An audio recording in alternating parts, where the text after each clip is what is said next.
Rukus Avenue Radio. Namaste and hello, Rukus Avenue radio listeners. Today we're in Los Angeles live from the Dash studio on a rainy Los Angeles day with my friends, musician, very talented brother duo. They're not really a singing duo, but they're amazing. First of all, we have NEEL and then we have Shiv. So how are you guys today? Thank you for coming to my show. Yeah, we're good. Good. Thank you. Thanks for having us. Rainy day. Yeah. Rainy day, a lot of technical difficulties, but we are here and we made it. So I'm going to dive right in and give our listeners a little bio about who NEEL and Shiv are. So NEEL popularly is a R&B and pop singer, Bollywood influenced songwriter, singer, and producer based out of New York. Born and raised in New Jersey, NEEL is influenced by both Indian and American culture, which he translated beautifully in his music. Surrounded by music from a young age, NEEL expresses his musical abilities through his wide-range vocals and by playing the piano, tabla, and guitar. Wow. So vocally trained in Eastern and Western classical music, NEEL is versatile in many genres, especially in the urban desi.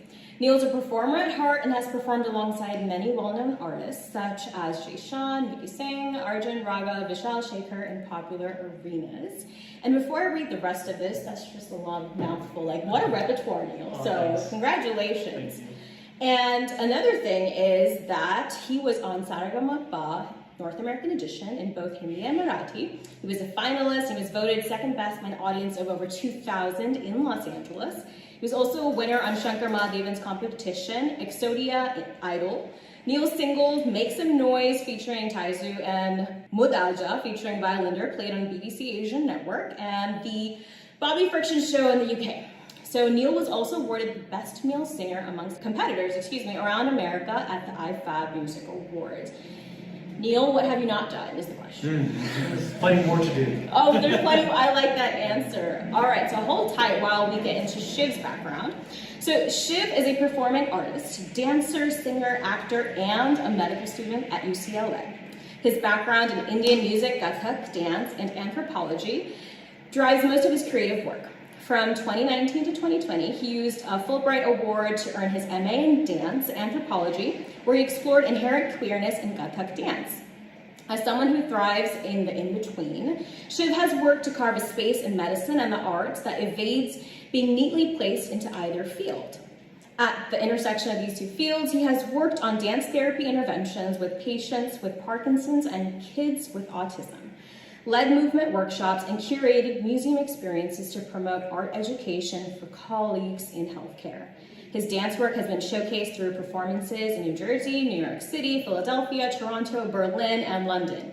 In believing that all of his artistic work is driven by a deep curiosity for humanity, Shiv hopes to continue telling stories that are multidimensional, that are deeply rooted in community, and that speak to all of our incredibly specific yet collective experiences. Shiv and NEEL.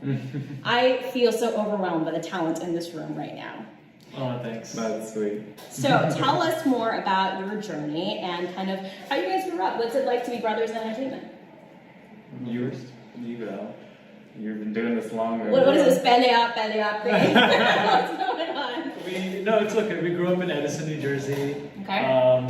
Lots of Indians there, so I guess, and we were always, our parents were very cultured and they, instilled that in us, like the Indian culture and the music and arts. They have a love of the music, and we grew up with a lot of, old Hindi cinema music playing around the house, and they didn't get to learn in India, because of the whole studies being always important, which is there always, but they wanted to instill that in us, and they were always driving us to lessons and like keyboard, singing, everything. Shiv started Kathak when he was like 6. He started lessons early. I think we both started lessons early. People always ask us, because our sister also sings, and we all have sung together. So people are like, where did it come from? What parent? Yeah. Neither of our parents really. Our dad is tone deaf, and our mom can sing, but never sang never took lessons because the girl in the flat below them, like growing up, ran away with her music teacher. So her parents were like, absolutely not, you're not taking singing lessons. They think it was a bad influence. Yeah, but then they started us in like every single lesson. Yeah. From and he wanted a very young age. he would dance in with like a chutney, like in the house at like age 4 or 5, whatever. And then the teacher, we took him to the teacher, and she was like, he needs to be like 6, 8, whatever. I don't know. No. By the time you bring him to me, because Saha and Daha sound in Marathi is like 6 and 10, so they sound the same. So they were talking on the phone, and she heard that I was 10 years old, but I was actually 6. So then they took me to start lessons, and she was like, he is a very small 10-year-old. But then, because her youngest student was 10, so then I started anyway. That's awesome. Wow. Okay, so what about your grandparents' generation? Anybody music there? no, and then people are like, did it skip a generation? Yeah. No, Nobody. Like I don't 3 know where siblings that can sing. Yeah, like the And Von very Trapp. well, might I add. At least these two. I haven't heard this. I usually sister. tell people, thank you. Or like the Von Trapp family. We tell people. That's awesome. Okay, so you guys speak fluent Marathi. Yeah. Yeah. Say something in Marathi for our listeners. Kasa challe? How is everyone? एकदम छान वाटतं इथे. My favorite words, dhanyavad and hanuvati. I know which it's is- like normal Hindi. And hanuvati is chin. Yeah. Hanuvati. Okay, why chin? Just like the It's craziest like word for long, chin. yeah. It's just like, Oh. And like That's Gruha part is Gruha-part. homework. Grew up on his homework. Wow. like these are really like crazy words. I didn't know there was a word for It's like homework. SAT, Yeah. Marathi SAT. Rambunctious. Rambunctious. Okay, so now tell us how important do you think language is to keeping to your roots?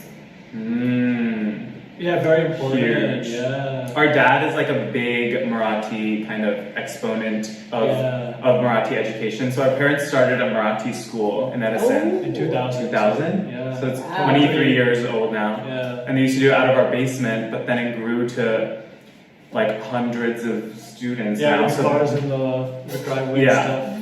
And now they do it at the like local YMCA because it's so big. Wow. Yeah. But he's always been so huge on like spreading just like Marathi Culture. grammar, Yeah, text, grammar. culture, kind of thing. Yeah, that's So really we grew up beautiful. speaking, and people always ask me like, because I don't really speak Hindi very fluently, Mm-hmm. so people ask me like how I sing the songs. Yeah. But you understand it.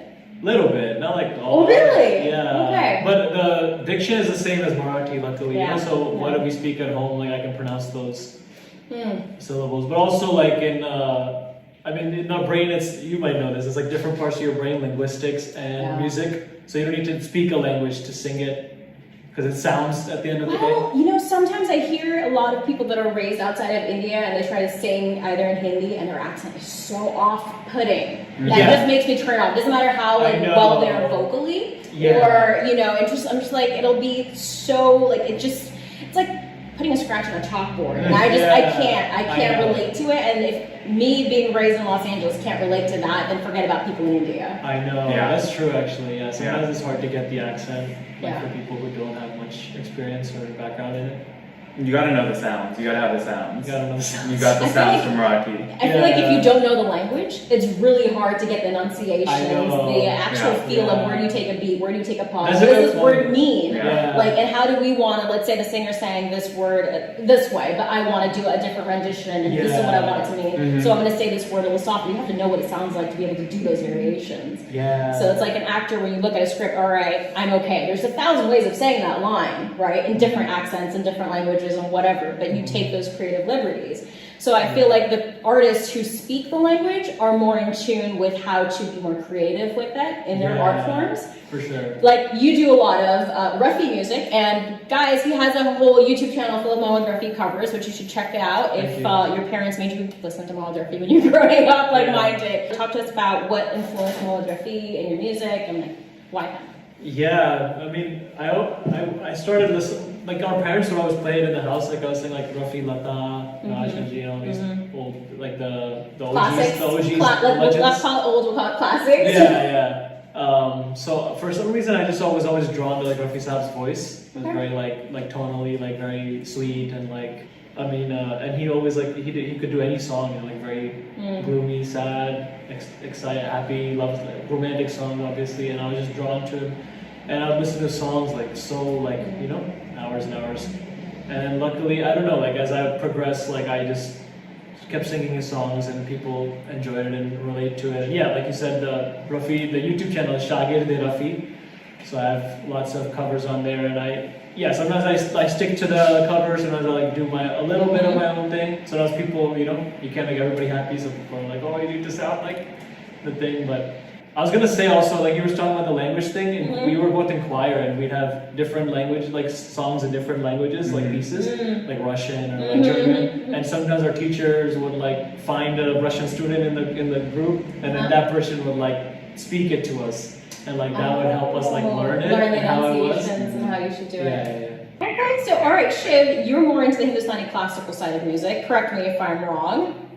Because I've seen a couple of covers and you're just fantastic. So tell me, what is your choice of music? Like he likes the oldies, Rafi Sahib. I love that too. I love that too. And I a lot of my exposure to the newer stuff is like songs that he'll send me because I'm less in touch with that. I think he's more in touch with that because he's constantly like learning it for gigs and that's his repertoire.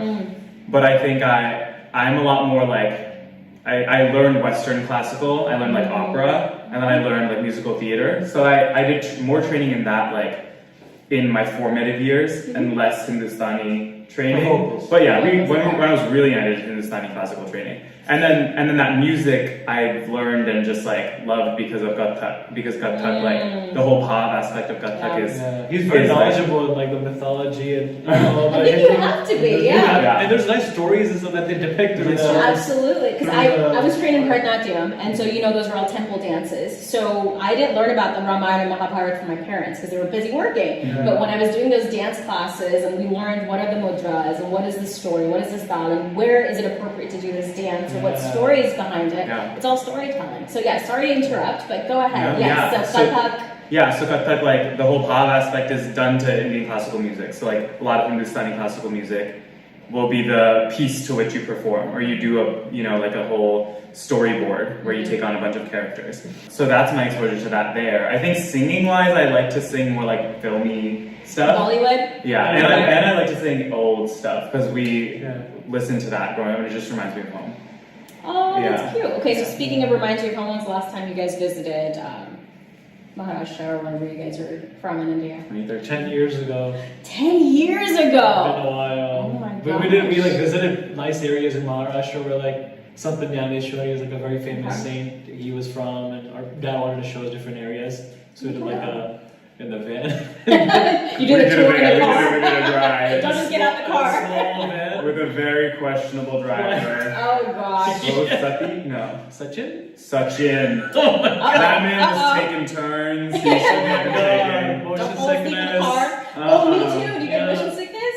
Like, I just feel like the stick shift in India, and then the roads, now it's a lot better because, there's a lot of infrastructural changes. I know. We go through the, we were on and I was like, I'm not feeling good. He's like, just at the Doka partition zope. He's like, just sleep. What does that mean? Just sleep? Just close your eyes and sleep. I'm like, I can't. You can't sleep. I need to put the window down. I need fresh air. No. I need to I just look in the horizon, take all the, none of the medications work over there. Right? It's like, no, we'll speak about your medicine. No medications work in India. You heard it here first. Speaking about medication, Shiv, let's talk about you being a med student at UCLA. Congratulations. Thank you. So it's really rare to see someone who is in the arts but is also in the science field. So tell us more about that and what made you choose that? Yeah, I think growing up, our mom's a pediatrician, so I saw that from a young age. And I think growing up, whatever your parents do, whoever's taking care of you, it's the most visible profession. So you're like, okay, I see how this works day to day. I'm exposed to this. I can see how I could do this. So I think from that angle is like how I was first exposed to healthcare. I think as I grew up, I was like, okay, I understand. It's like a way to understand humanity. It's a way to understand other humans. And I love like talking to people, learning about what they're going through. And I think it's just it's a beautiful field because you interact with people you would never otherwise interact with in your life. Right. Like your patients are the entire spectrum of human experience, That really drew me to it because I'm just curious about human experience. And then I think I was always interested in like neuroscience, psychology, and I think like theater, the arts are like one of the main things humans use to understand human experience. So I think it's like they both weirdly lend themselves to the same like goal. Yeah. I'm just using different means to understand the same thing. That's how I see it. I can totally relate to that. Like, Yeah. it's so beautifully put the way you put, because I know it comes from your anthropology background, like studying humans and their behavior. But I feel like as artists, people always ask me, oh, well, you act, you sing, you dance, and you're getting your PhD. Well, what are you trying to do? Because you're trying to fit me into a box. Yeah. And I feel like art is so much more diverse than that. I'm using research and strategic media with my artistic skills to tell stories. Whether I do that through radio, whether I do that through dance, through music, I am sharing a story from different parts of life that other people may have not experienced yet. So you're living vicariously through others through your art. And I feel like that's the beauty of having a blended, like, education versus art experience. Because you can bring your perspective and the stories you see from your medicine career into your dance interpretation, into the stories that you tell. Yeah. You also come from a business background. So tell us how business and music relates, or how has that helped you, how different it is. Like, talk about that. Yeah, that's a good question. When I was growing up, I always was drawn. Yeah, I mean, we're both like very sociable. Like, I love people and working with people, and I wanted to. Kidding. Sometimes, I always wanted to kind of pursue music, like very professionally and full time and that type of thing. But it was very important to get a degree and that type kind of thing. I was very fortunate to go to Carnegie Mellon and get an undergrad in business. Like, I feel like that. And the business school is very renowned there, so I wanted to get a degree there. And I used my degree to kind of, marketing was very interesting to me, like how it's just same as she was talking about, how people think and how people make decisions. So I kind of formed my own major around like entertainment and marketing and different case studies that different teachers were using about some entertainment things as well. And they also both go hand in hand for sure. Sometimes I forget about the business side of things when I'm like doing the music and arts. Try to be pure with the creations and perspectives like that. But yeah, I mean it's definitely good to have knowledge in various things like that to bring together. Yeah, I think it comes down to being a well-rounded person. Whether you do that through travel, through education, through like academia. Yeah. So it's like I notice a lot of Daisies in entertainment have this dual lifestyle. Like they have this degree to fall back on, and because your parents were like scaring you to be like, well, what if you can't pay your bills? And of course, there's a reality of sustainability as well. So how important did your parents have that conversation with you? Like when you said, hey, I want to do art. This is what I want to pursue, not just a hobby anymore. I want to do this professionally. What was that conversation like? Were they supportive? I mean, what was that journey like for both of you guys? Yeah, I mean, mine is like, because I wanted to do, like even in high school, I was like, I want to be a singer, like I want to be this big singer. My dad was like, but you could do like business and do music. And I was like, I don't know, I mean, maybe. So I think in like modern age, like we definitely, like there's a lot of, flexibility and time to like do multiple things. I mean, I definitely try to like focus on things that I'm really passionate about, but it is a struggle, to kind of do music full time. And I was doing it for a bit before COVID. COVID really changed a lot of things for a lot of us, and it was a very hard time. So I had to kind of fall back to a day job. But like the focus is music for sure. And I mean, it's ongoing. My parents are very supportive, luckily. They're obviously concerned about like lifestyle and just stability and all those things, but I mean that's always going to be there, and you just have to kind of do your best. All right, Shiv, what do you think? I think everything is kind of like the grass is always greener, and I think everything is hard, and I think like even when the arts becomes your job, like it's like your passion is now becoming the means through which you like put food on the table. There's a lot more pressure put on that. You're taking gigs you don't want to take, like that adds a lot of stress to it, and then it can ruin things sometimes. So like I've been grateful to have like both of these things that I like bounce between. To like I guess, and both of them inform each other. So it's been really cool. I think it's just frustrating when you literally do not have enough time or bandwidth in the day to like give both of them their due, time. Like this past year was just, I was in the hospital like all the time, so I didn't have working, so I didn't have time to, working. Okay. I was health could know. Grateful. He wasn't admitted to we were working. Yeah, but there was like no time to do any of the things that bring me joy outside of that, and so that was really tough. And I realized during that I was like, I need to take some time off and fully devote my life to, you know, back to dance and acting and stuff because it makes me so happy. And what are we here to do? You know? Yeah. That's amazing. Yeah. Okay, so what pieces of advice do you have for our listeners who are maybe kind of on the precipice or brink between two careers? Let's say their parents are telling them, you know, be stable, but they want to pursue art. What are some advices that you guys can give? So I don't know if I am one to give advice. Okay, what has worked for you and what do you suggest? I would say, I mean, sometimes I live by like just kind of having some goals or like some small steps that you could take, or like even like just record half a line or like, you know, half a song or like a full song, or work towards that, write something, or more social media, like putting yourself out I there. feel like social media is really that's a whole other topic. That's a whole Mixed other bag. episode. Yeah, but I think just like focusing on what makes you happy and what brings you joy, like Shiv was talking about, and like getting to that root of that is best, and like kind of feeding your soul that way. I feel like is the best, and taking small steps, and working towards that. Okay, that's fair. All right, Shiv?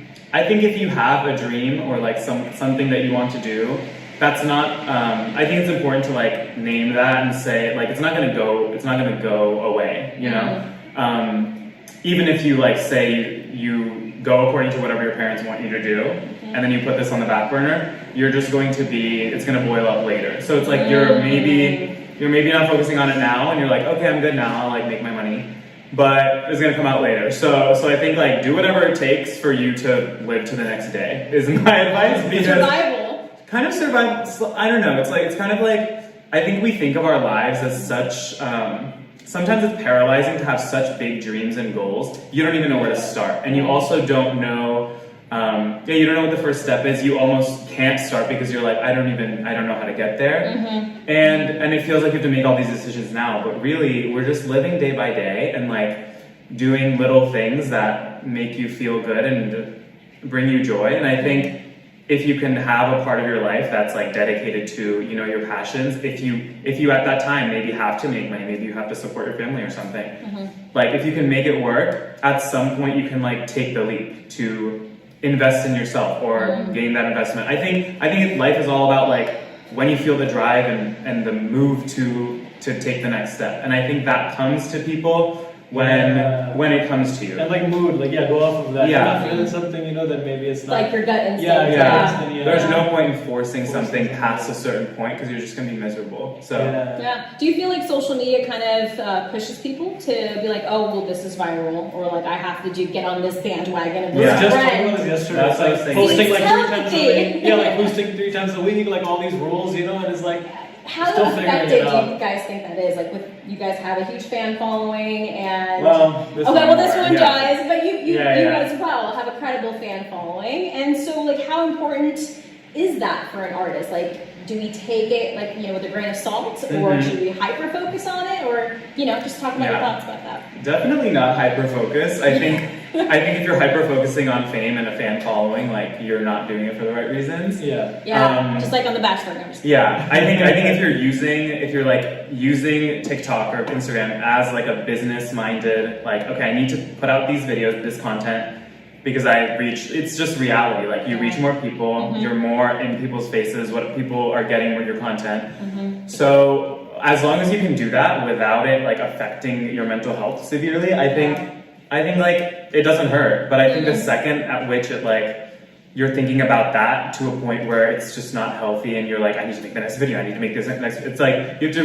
recalibrate on your I think what your priorities are. Because it's like, if my goals in this space is like, put out these videos, get these views, get this blah, blah, blah, blah, blah, versus like, grow as an artist, like try, you know, like gain this skill over the next year. Content creation. Those are different, Content creation for the sake of content creation versus like, I'm hustling and I'm making this content because I'm like really excited and, you know, I think because someone paid me to promote their product and so I have to. Yeah, so many content creators I think are like pushing out stuff all the time, and they're so sad or they're just like numb. And that's just like because it's mechanical at that point. You lose the creative process. You meet them in person, you're like this. I just talked to like a cardboard for like so many people out here. I've talked to them like, oh my god, you have millions of followers, but you like they have zero personality. Yeah, I'm like, I noticed this is insane. So it's like it really is like one person online, one person. I agree. I was speaking about Neil to this like extent that there are people that I've met who, sorry, I didn't know they were Insta famous, my bad. But I didn't know them because they didn't make an effort to network. So there is a difference between the persona and the personality. So I feel like they are one way online because maybe they have some, lack of social skills where they feel comfortable in front of a screen instead of having personable traits and talking to people and really connecting. But I feel like that's a barrier because even if you are uncomfortable, you have to break that comfort zone to get to the next level. Right? So I feel like if you're good at this skill set, and you're not talking about like, hey, this is what I bring to the table and we should work together or collaborate, closed mouths don't get fed. So at the end of the day, you don't talk, you don't get heard. And there's like that fine line between of being like too much noise and actually having a story to tell. So I get that. There's a lot of people on social media that don't have a personality outside of, those four, lines. And it's sad, but Neil, what are your thoughts about that? No, I think Shiv, you said it very well, and I always struggle with like the social media thing. So I'm just right now I'm really just trying to make content that I really love and music that I'm really passionate about, and then I'm working with a couple people to like for advice on like the social media side of things, so I can post good content and. Branded or like the marketing aspect. And posting often and consistently because that is it does get you out there more. So it is like you kind of need to be able to do multiple things like that. But I'm just trying to focus on the art side of things. Yes, I like that. So like the common theme is focus on the art. Use social media as a platform, as like a skill to use, as a tool, but don't get consumed by it. Exactly. All right, you guys, you heard it here first. So, Neil, tell us what can fans expect from you next? What's coming up for you project-wise? I'm just finishing up this like really cool like this R&B record that I like. It's like 90s, 2000s R&B, but like with Hindi Urdu flair that I usually add, and releasing that very soon, and then possibly this Punjabi record that I finished around summertime. So finishing up those and then working on some other stuff, and then obviously covers mashups going on socials. Plus, he has a couple of music videos coming out in the process, right? Yeah, hopefully. All right, Shiv, what can fans expect from you next? I have a dance gig coming up. I'm performing at Orisa Day. It's this event in Tustin, California. That's on March 26th, so I'll be posting about that on my social. And I'm taking time off from medicine starting June. All right. I'm hoping to turn my dance anthropology master's thesis into like a video essay or kind of short film. Nice. So look out for that. I like that. I had to do that for my MFA because film school you have to graduate by making a film. So that was a different thing. That was during COVID, but you don't have to worry about permits and stuff. So. We look forward to staying in touch with both Neil and Shiv. So any last words? But is it okay if I put you guys on the spot really quick? Yeah, before that, we're playing a big show at May 13th. All the New Jersey, New York, East Coast people, please come through. It's in New Jersey. I'll be posting about that soon too. Okay, and what is the theme? Is it just you guys both performing, or? It's me, a female artist, and my band. So awesome. It's going to be called Kal Aaj Aur Kal. So it's like yesteryears, today, and then with the future. Okay. Holds. So different Mesha songs. All right, so we'll put websites, socials, all in the description below. But now I'm going to put you guys on the spot. So drum roll. Neil, sing something for us. 30 seconds. I was asking you this earlier. Okay, do you have any requests? Shiv, you're next. Any idea? Do the Ruffy last song we did together. Yeah. Okay. Should we do just one under? Just one under. Should we do one together? Would sure. Or something? That'd be beautiful. Do it. When we were little, we used to do I used to sing the female vocal and you used to do the male vocal, and we used to do the duets from the 60s. That's amazing. Before my voice changed. Or you can do your own. I mean, if you feel comfortable with something else. No, we can do it. Okay. All right, guys. Okay. You guys are getting a special. Ready?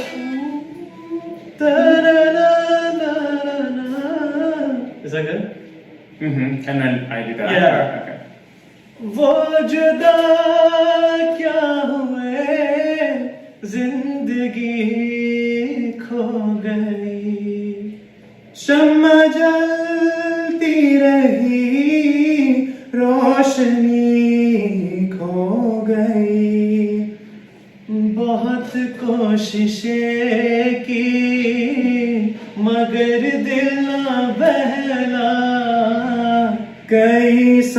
छेड़े कई गीत गाए, वो जब याद आए बहुत याद आए, वो जब याद आए बहुत याद आए. Yay! Thank you guys so much. That was a rare treat for Rukus Avenue radio listeners to hear NEEL and Shiv together in a duet. So thank you both for coming on my show with all of the crazy things that life swings at us, but we made it work. And Rukus Avenue radio listeners, this is your correspondent Priyadarshini G signing off with NEEL and Shiv. Catch out the episode and all their socials and links below for their next events. And we just wrapped episode 2, season 2, and more to come. Thank you guys. Thanks, Priyadarshini, for being so supportive and such a good personality in this field. Well, thank you. Very nice to be connected to you and meet you in person. Yeah, this is the first time we're meeting. Yeah, we chatted quite a bit before. Yeah. Over the phone and stuff. But Yeah. very nice to meet someone who's genuine and really supportive. Thank you guys. I try to give back as much as possible. Yeah. But thank you guys so much, Shiv. Thank you for coming. Of course, And, thank you for having me. Awesome. All right. Thank you guys. Check out episode 2 coming out soon. Rukus Avenue Radio.